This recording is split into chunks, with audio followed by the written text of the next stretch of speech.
Bring before the body Senate Bill number 942. This is a consent bill that you guys saw, heard last year, and I believe passed out consent. Several years, I think. Yeah. This deals with the annexation of research parks. Just a little bit of a background. In St. Charles County, we do have a research park. At one point, we had the city of O'Fallon was trying to annex land via the Adolphus Busch Wildlife Center to make it contiguous to get over to the research park so they could involuntary annex it. That was stopped, and then another municipality started to do that for the same reasons. This bill would allow any municipality to annex a research park whose boundaries are compact and contiguous to the municipality's boundaries if all the property owners consent in writing. This just levels the playing field and says if the property owners want this to happen, they can have it happen.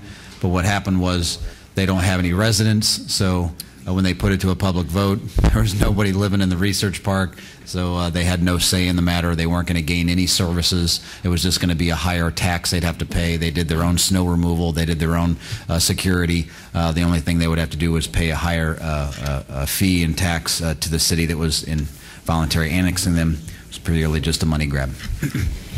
Mr. Chairman, members of the committee, Tracy King here representing the Missouri Chamber of Commerce, and we would like to go on record in support of Senate Bill 942.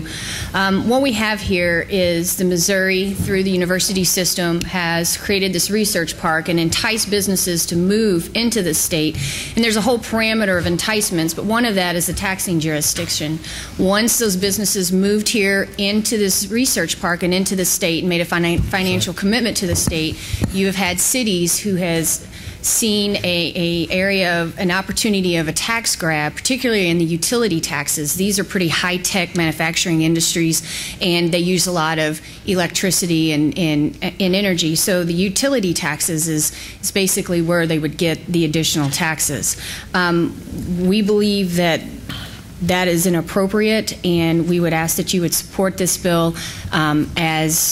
Mr. Chairman, as you noted, this is the third year that we've had this bill before the committee, and in fact you voted it out consent last year, passed it consent in the Senate, and because it was the first Senate bill that moved into the House, it became an omnibus economic development bill, which is why we haven't been able to pass this issue. So we will work really hard in the House this year to keep this clean, and we appreciate your support.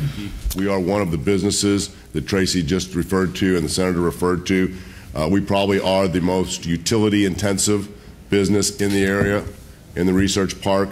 With 240 employees, you all are doing everything you can to attract and keep jobs in this state. With some degree of certainty we need to have in our business plan. As Senator Root mentioned, there's no residences in here. We just need to have some certainty with our business plans as we move forward. The utility tax would impact our plant in the six figures significantly and going up. We have the jobs are the kind of jobs you all want here, research and development, and that's just, we would really support this bill and hope you can pass it out. Thank you.